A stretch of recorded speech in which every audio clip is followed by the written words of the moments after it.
శంకరాచార్యుల వారు ఆ భగవంతుడు అనేవాడు ఒక్కడే అనేటటువంటి విషయాన్ని తెలియజేసి ఎవరైతే దీని మీద ఈ భగవతత్వం మీద ఆక్షేపణలు చేయడం ఇవన్నీ చేశారో వాళ్ళందరికీ కూడా సమాధానం చెప్పారు.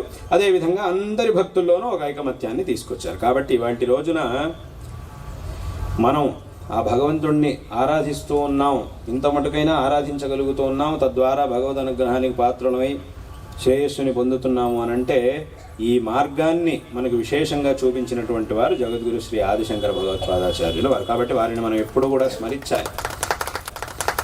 ఈ మార్గాన్ని మనకు ఉపదేశించి మనకు వచ్చేటటువంటి అన్ని ప్రశ్నలకు కూడా సమాధానం చెప్పి సరైనటువంటి మార్గం ఇది అని మనకి చూపించారు శంకరాచార్యులు వారు. కాబట్టి ఎప్పటికీ కూడా వారిని మనం మర్చిపోవడానికి వీల్లేదు, మరవడానికి వీల్లేదు. అందుకే ఇక్కడ శంకరాచార్యుల వారి సన్నిధి కూడా ఉంది. విశేషంగా ఇక్కడ శంకర జయంతి ఉత్సవం ప్రతి సంవత్సరం వైశాఖ శుక్ల నిత్య ఆరాధన ఎలాగో మందిరంలో జరుగుతూనే ఉండాలి. అదేవిధంగా శంకర జయంతి మహోత్సవాన్ని కూడా విశేషంగా ఇక్కడ ఆచరణ చేయాలి. అదేవిధంగా అందరూ కూడా ఎలాగైతే రామనవమి, కృష్ణాష్టమి, శివరాత్రి, నవరాత్రి, వినాయక చతుర్థి వీటన్నిటిని మనం ఆచరిస్తామో అదేవిధంగా ప్రతి సంవత్సరం వైశాఖ శుక్ల పంచమి నాడు శంకర జయంతిని తప్పకుండా అందరూ ప్రతి ఊళ్ళోనూ, ప్రతి ఇంట్లోనూ, ప్రతి సంస్థలోనూ, ప్రతి ఆలయంలోనూ అన్ని చోట్ల జరగాలి ఈ శంకర జయంతి మహోత్సవం అనేటటువంటిది. కాబట్టి ఈ విధంగా విశేషంగా శంకర జయంతి ఉత్సవాన్ని చేసి శంకరాచార్యులు వారు ఉపదేశించినటువంటి విషయాల్ని మననం చేసి వారు చూపించినటువంటి మార్గాన్ని అనుసరించి ఈ జీవితాన్ని సార్థకపరుచుకోవాలి.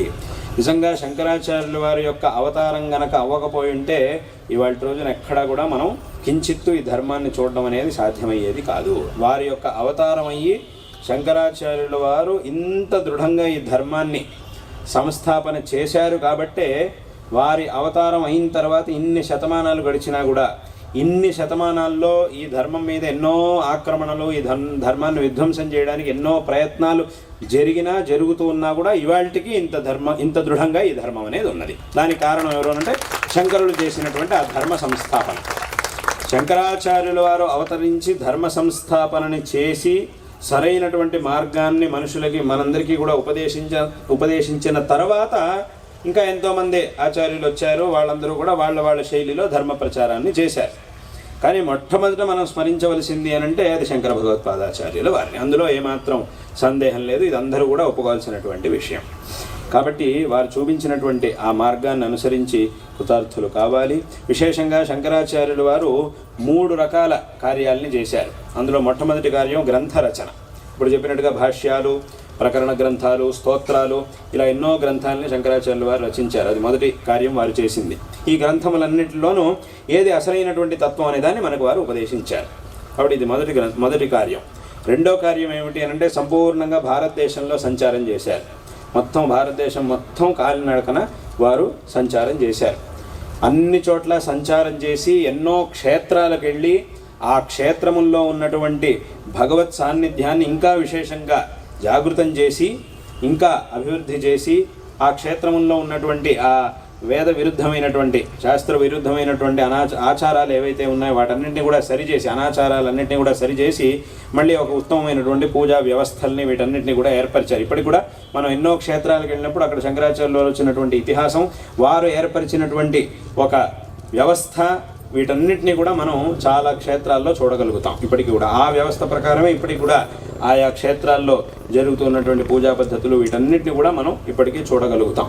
అందుకే విశేషంగా ఇప్పుడు ఉత్తర భారతంలో ఉన్నటువంటి బద్రీనాథ క్షేత్రం ఉంది.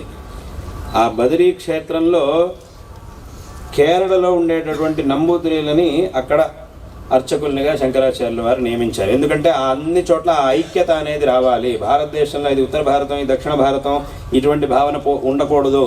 అది వేరు, ఇది వేరు, దానికి మాకు సంబంధం లేదు అనే భావన ఉండకూడదు అనే ఉద్దేశంతో అక్కడ ఉన్నటువంటి క్షేత్రంలో ఇక్కడ ఉన్నటువంటి వైదికుల్ని అర్చకుల్నిగా నియమించారు.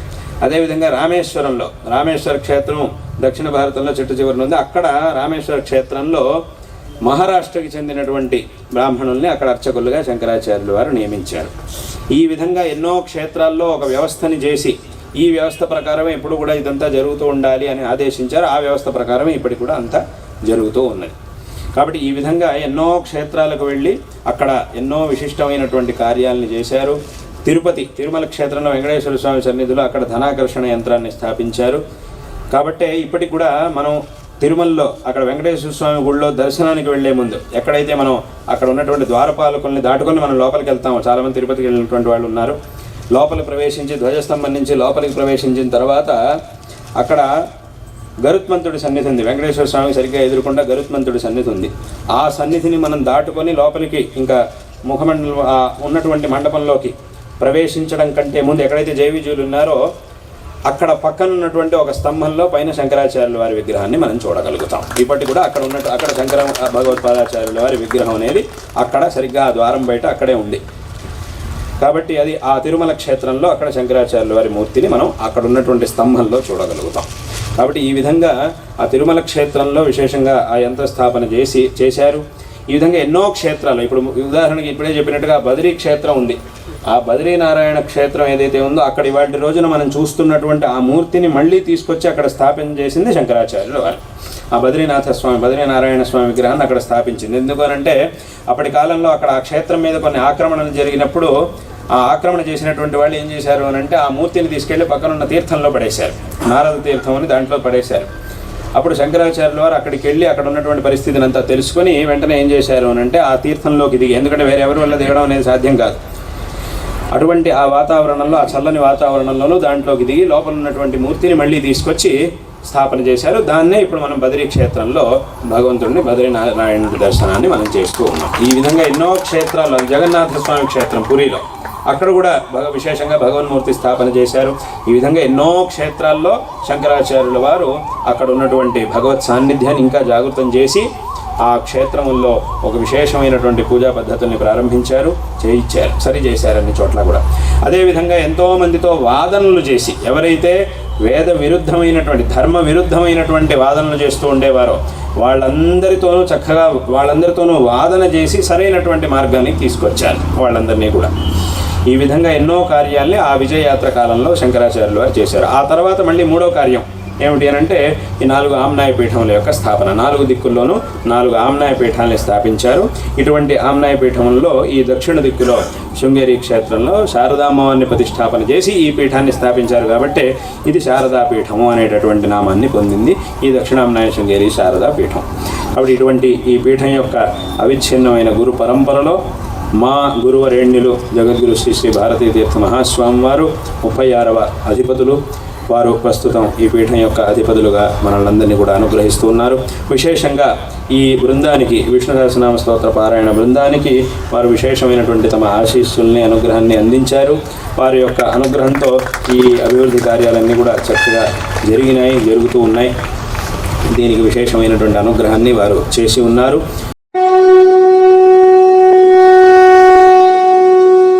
ధర్మానికి కంకణ బద్ధులై ధార్మికతను పెంచుతూ ఆధ్యాత్మికతకు సరికొత్తదనం, నవతరానికి మార్గదర్శనం. ఆధునిక ఆలయాలు, అపురూప నిర్మాణాలు,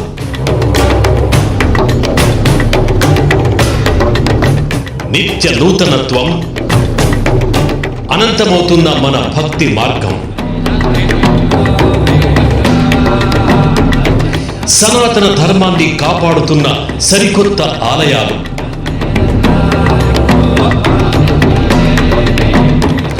ఆలయ పరిచయం మీ AB6 న్యూస్లో